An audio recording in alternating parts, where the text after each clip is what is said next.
welcome to part 2 of my CRaFTi Experiments videos playing with the DecoArt Water Marbling Acrylic Paints. So in part 1, if you missed it, it's kind of telling you about water marbling, how to prepare the water, how to prepare your paper, and we played around with like stone patterns and simple kind of ways of adding the paint to the water. And for this part I'm playing around with the Gelgit pattern, or just sort of like dragging your kebab skewer through the paints. And you can also do it just with a kebab skewer. You can have rakes, or you can also have combs as well, and later on I will try experimenting with the rakes and combs together and creating a double rake and trying to create the bouquet kind of effect, which I've never actually attempted. So that will be a further video on in this series. But I really want to play around with more of the Gelgit kind of pattern, and you can do this in different ways.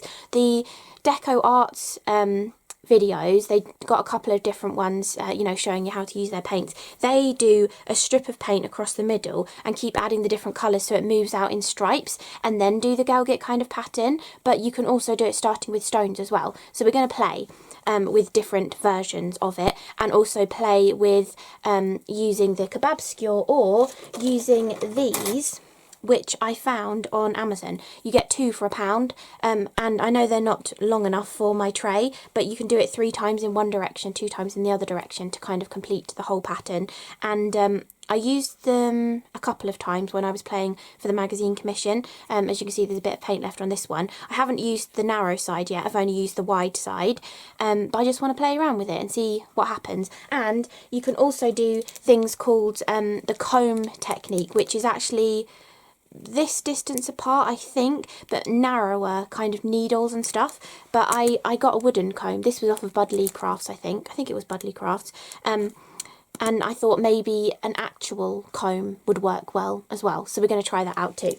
So we're just going to experiment really, but first of all we're going to try with the kebab skewer, and then we'll move on to these little rakes, and then we'll try the comb as well, just for different kind of fun effects. So in the previous video I was really enjoying the colour combination of using aquamarine, the yellow green, the yellow and the green together, so I might just go with that colour scheme first, but we're going to play around with lots of different colour schemes. So I'm going to go with the way that DecoArts was showing how to do this, and they were just putting a line of colour in the centre, waiting for it to open up, and then putting a line of colour in the centre, waiting for that one to open up, then putting a line of colour in the centre, whoops, missed the end on that one, and then waiting for it to open up, and then again another line of colour. These are different colours, but they're looking rather similar as they're sort of spread out so much.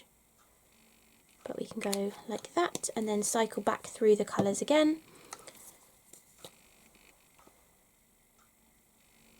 Even put them in a different order this time actually, so we'll just go with however I pick up the bottles, I think. But this is one of the ones that they show in one of their videos. I think it's the one showing the 4 different patterns, and this is how they show to do a Gelgit pattern. So I wanted to give it a go the exact way that they do it, and then we'll play around as well with like a stone pattern to begin with and stuff too. So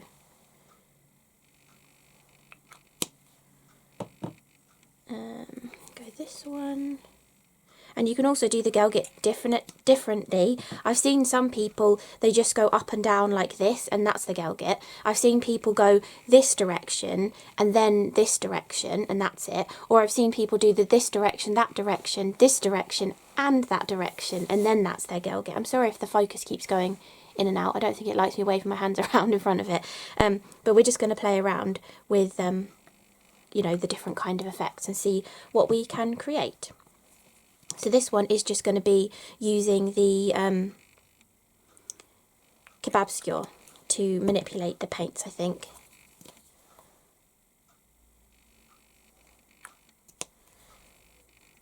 And let's go with one more dark in the centre.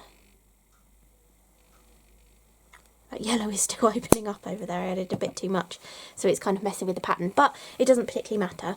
So let's go with the kebab skewer. I'm going to use the pointy end, but you probably could use the wider end for a slightly different effect. And I think we're going to go the same way that they showed it, which is going up and down. I'm not sure if you do have to go the other direction as well. Maybe that's why they did it in stripes, so that you only had to go one direction, whereas normally you do it in one direction then the other direction to get this stripy. Oh, that looks really cool actually though. Oh, I'm really enjoying that. That will make a fantastic background. And you don't want to put your stick all the way through the water. You're literally just like going through the surface of the water. If you start pushing it all the way down to the bottom, from experience, you move the water too much and then it really distorts your pattern. But that looks really cool. There are a couple of bubbles though, so I'm going to try and pop the bubbles. They're going to make little mistakes in the pattern, but it doesn't matter. I think it looks alright. You can always put something on that to cover it up as well, but that looks really cool. So I'm going to do that with my 300 GSM white cardstock that I treated with the alum solution. And I like this bit best.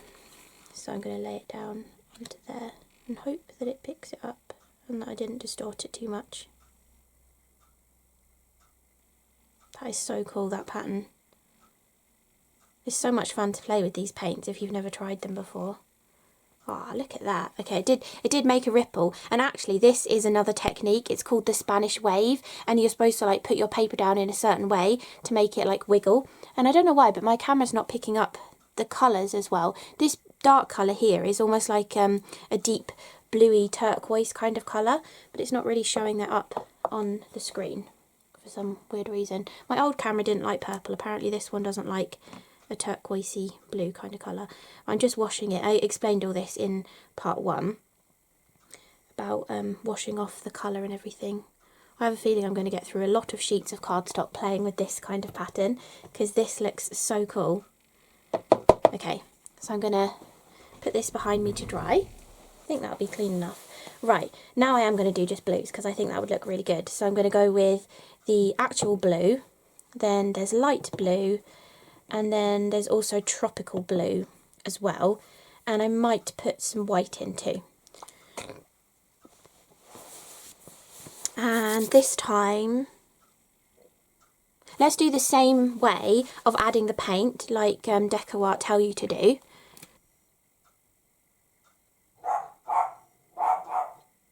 Sorry if Pumpkin's barking, she's just seen the Dachshunds next door. So I'm going to go with the darkest colour first, down the middle, and I'll speed this bit up because until we get to the combs and things, it's going to be the same process. So I'll speed this bit up so you can't hear Pumpkin anyway.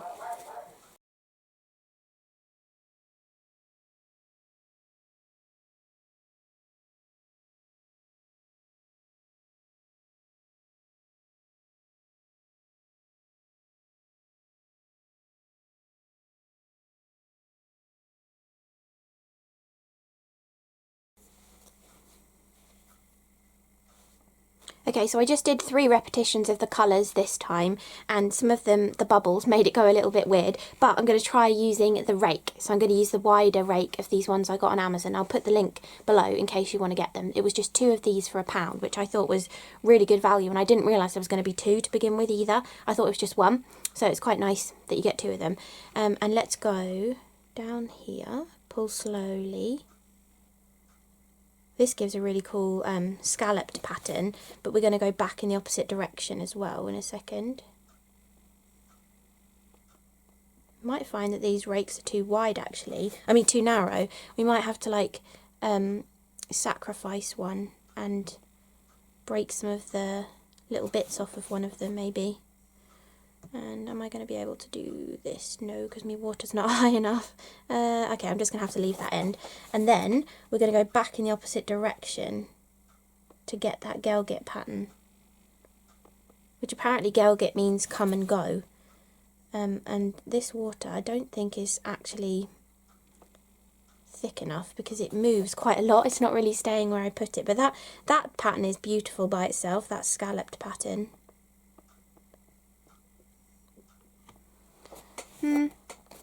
Kind of works, but I feel like the water is moving too much to get the proper actual pattern, so we could experiment with this and we could just blow it and see what movement we could get. So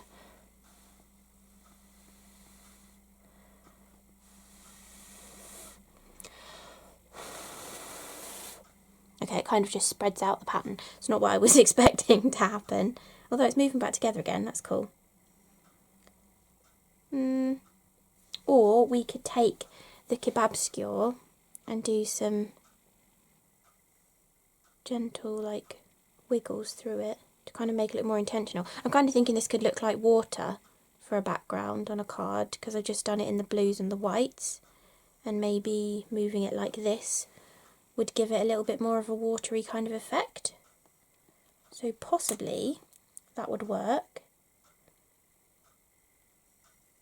I'm not sure I'm liking it as much as I hoped that I would, but I think I'm going to use a piece of the proper paper to pull it so that I don't move the pattern too much. And I'm going to go for, oh, that's too wide for my tray. Oh, that's annoying. Let me just trim a little bit off of this then. I think it's because this paper is an American size, whereas I'm using an A4 tray. Okay, do it like that. Hopefully that'll pick it up nicely. I do like this side as well, so I could actually use this, which is the soaked 300 GSM cardstock. I'm just trying to make it a little bit flatter when I do that. And then we could, don't know if I got that down well enough, but we shall see. I just think it would make a nice watery kind of background. Yeah, that looks really cool actually. So not what I was going for, but that does look pretty cool. And I can just rinse that off over here. I do like that. I reckon I could rescue some bits out of there to use. I do like that actually. That looks cool. Okay, before we move on, I am going to do what I said. I'm going to sacrifice one of these combs and I'm going to break off every other leg. So I'm just using my tonic scissors. They're brilliant for cutting through all sorts of things. So I'm just going to do that, because it doesn't matter that these little knobs are sticking out, but that's going to be wider for raking through then. So I think that will work quite nicely. Whoops. So for this one, I'm going to go with the stone pattern, and actually I think I need to clean that again. I'm going to go with the stone pattern and I'm going to do fire kind of colours. So I'm going to go yellow, orange and red. And I'm just going to do the stone pattern and then drag through it with the rake and see the difference that that gives as well. Okay, that should be clean now. So let's go yellow first. I'm just going to do random drops.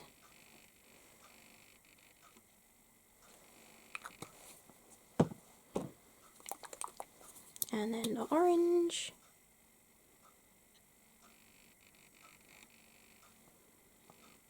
Because you can kind of do this Gelgit pattern however you want to.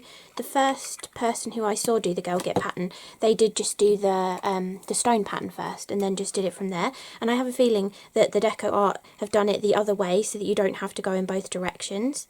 I do want to try going in both directions, but I feel like maybe my water is too thin. So when I have a break in a minute to go and have lunch, I might try and prepare some thicker water as well and see.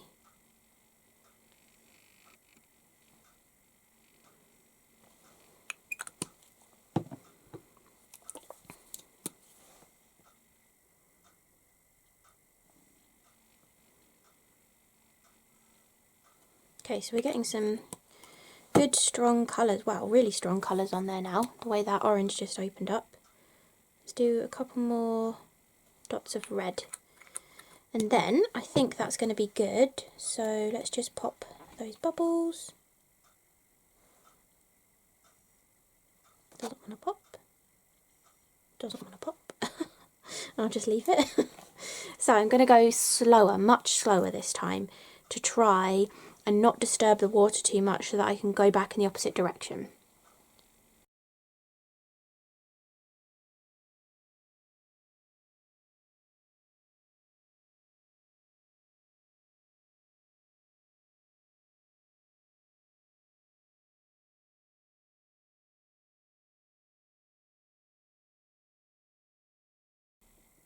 Okay, that's really quite hard to do like that with the rake.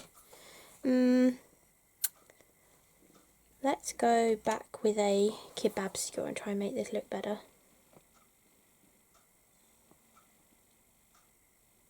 Kind of breaking up the paints, but perhaps it will still look good. We shall see.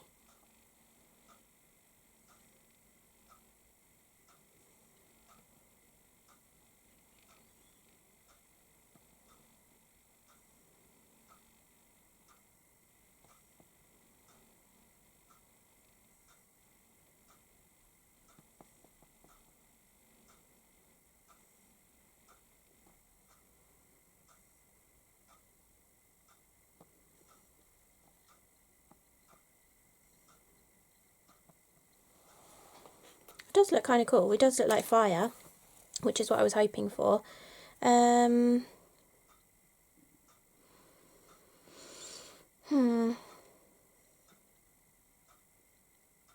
Let's just take it with paper rather than the cardstock.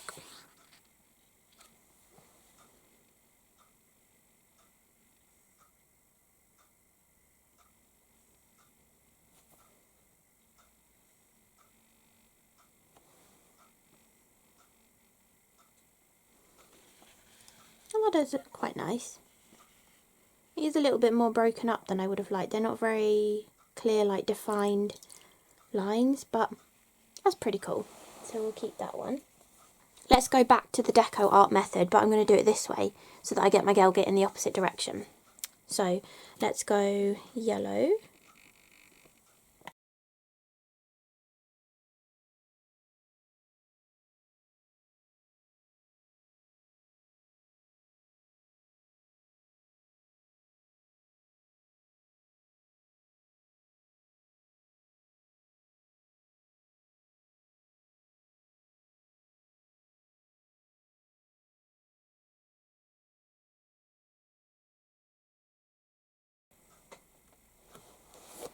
Okay, I think it's harder to move your hand horizontally like that, but that looks really good. So let's get a piece of 300 GSM card with the alum on. Okay.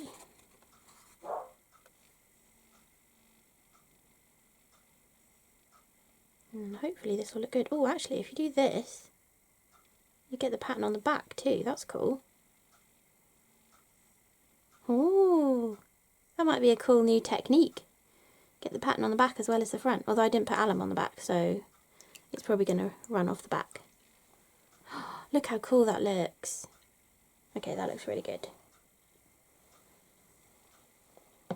Right, let's rinse this off.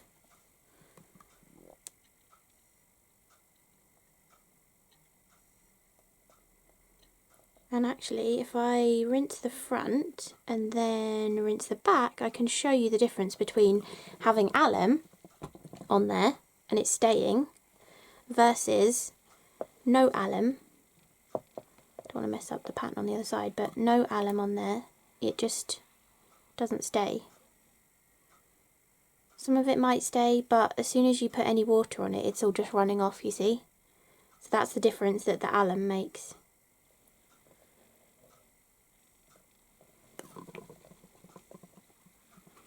I'm just going to rinse that front side again. I hope I didn't ruin it by, I kind of smudged some of it. Oh well. I can disguise that. That looks pretty cool. So I think perhaps while I'm having lunch I'll make some more water up so that it's thicker. And then hopefully we can maybe experiment more with the comb, because I feel like if I put a comb through this water, I don't think it is thick enough. So I'm not sure if maybe if I make some really thick water up and mix it in with this, that would work. I'm not sure yet. I will have a think whilst I have my lunch. So I'll be back. Okay, so we've got a slightly thicker water now, so we can see what kind of effects we can achieve with this. I reckon in this A4 container there's probably about 10 cups of water with the original 9 scoops plus the new 4 scoops. So that's 13 half teaspoons plus 10 cups of water in here. Plus we've lost a bit because of like taking the prints out, you lose a bit of the water. So I'm hoping that that is a bit thicker now. Maybe I just do need to go slower. But I also thought some of those Gelgit patterns we did before lunch, or before I had lunch, what about doing them in black and white, and then it could look like a zebra, and you could put like the cute little zebra die cut from Tonic on there, or a zebra stamp, or I think there was a zebra in those stamps with coordinating dies that Sue Wilson did years ago. I think they might work well. I'm just mixing up the black because I've not properly used the black before. But I just thought black and white would look really good together. So let's go do it this way and do black. I'm going to have to start a new bottle of white soon.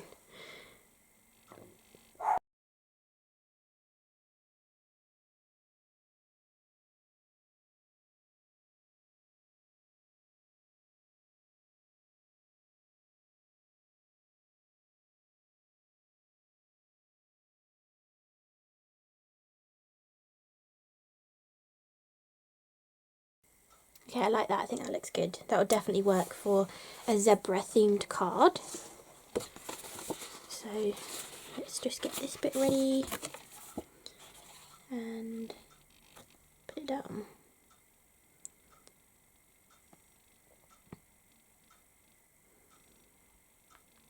Okay. Oh, I got an air bubble in the middle. That's alright. Okay, I'll just rinse this off to the side. Then I wanted to try doing the sort of really fine double Gelgit kind of design, but using some more like autumny sort of colours, I guess. So I'm going to use yellow green, or actually maybe I'll go yellow green, normal green and orange for a kind of autumny kind of colour tone or colour family. Let's try the stone pattern again. I don't feel like it worked very well last time. So let's try that again.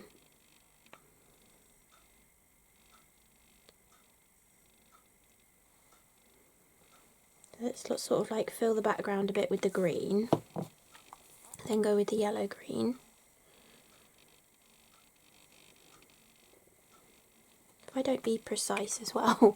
That's the trouble with water marbling, is you cannot really predict, unless you're an expert and you've done this a lot, you can't really predict the results that you're going to get. So you kind of just got to go with whatever it ends up creating, which I need to remember when I'm working.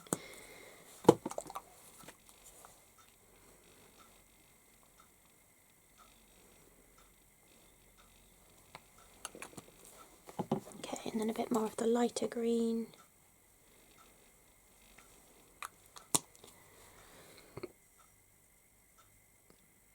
Okay, let's see how this goes. So which shall we use? Let's go with this wider one again and really try to go slowly.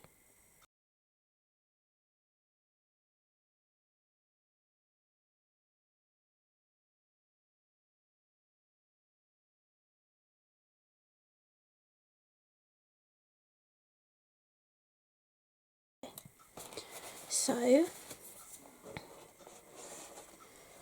let's go. I'm being watched by Pumpkin on the windowsill now. Hello.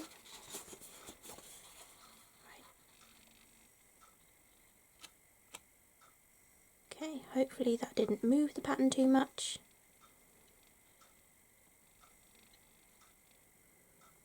You see the way it wraps around like that? That's how you can do the hydro dipping kind of thing. You'll submerge it below the surface. Yes? And then you should get the pattern all the way around it. Oh, that looks good. This is the gorgeous, oh, that, see, I messed it up a little bit there, but this is the gorgeous patterning that I was hoping for. So we'll try this in some different colours, I think, as well. But that looks really good. Although, it's really weird. That beautiful greeny, turquoisey kind of colour looks awful on the camera, but it looks really nice in real life. So, it's so weird that my old camera didn't like purple and this one apparently doesn't like that greeny blue colour. Okay, I'm going to do that same kind of pattern, but with pink purples, tropical blue, and maybe a bit of white in there as well.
Okay, sorry, the camera kept going out of focus then.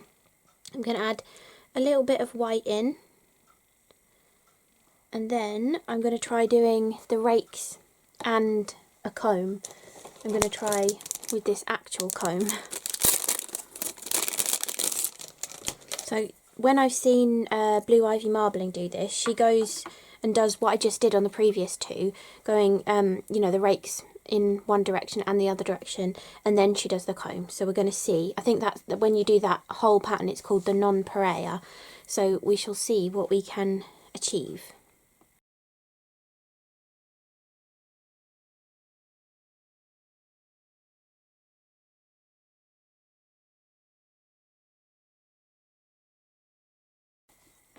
Okay, then we're supposed to take the comb and go non-parallel, so you're going perpendicular to the way the Gelgit's turned out. Too close together. The teeth are far too close together to do that, so instead maybe let's try this side of this one. I think they're still too close together, so let's go back to another one where I didn't cut the things out of it and see what that happens with that.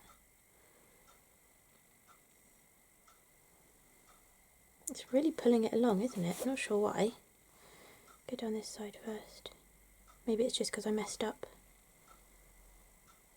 with the other bits first.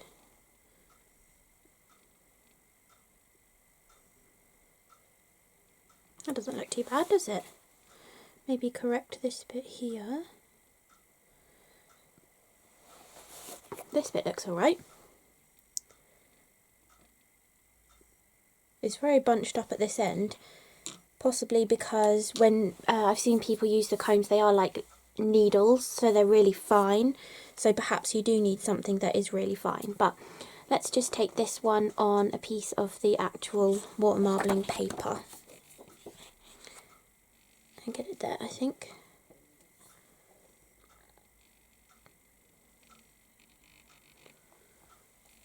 Oh, there, that looks pretty cool. I did get a bubble in it, but that looks cool. So perhaps I just need to make myself a comb with, oh, that's got slime on both sides now. Make myself a comb so that I can get the finer points, you know, using like pins or something. Okay, I just did a makeshift thing and stuck some pins to the end of this rake. So I want to try another one of those non-pareil ones again. It's not going to be absolutely perfect, but it's going to be finer, so we'll know if that is what the problem is, and then you can make a permanent one later. But I thought we can go back to that purple and pink colour scheme because I quite liked that one. So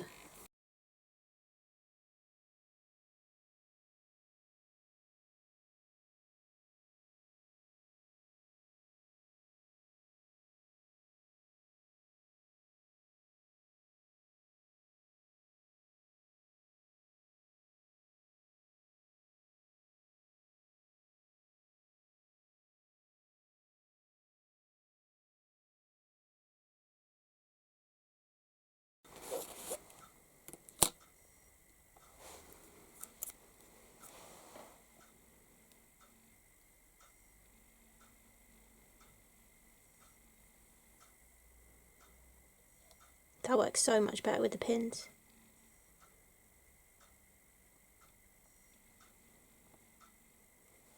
Oh, I might have to... Oh, that's annoying. Go back over that one maybe. Look how cool that looks. That pattern is really cool. Okay, let's get this one with the cardstock. I'm gonna have to cut some more of the cardstock that I soaked last night in half in a second. This is my last piece. Okay.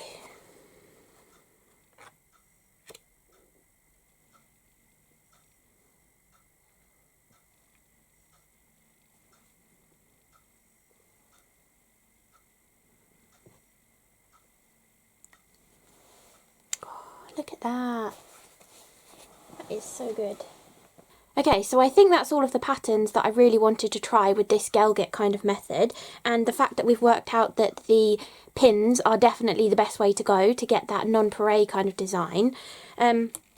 So part 3 is hopefully going to be me experimenting with a sparkly paint and a couple of metallics to see if I can get them to float on the water and work with these colours. And if that doesn't work out, then part 3 will be playing with more patterns and trying to create some floral designs on the surface of the water as well. But we shall see what happens. I hope you enjoyed part 2, and I will see you again in the next video. Bye!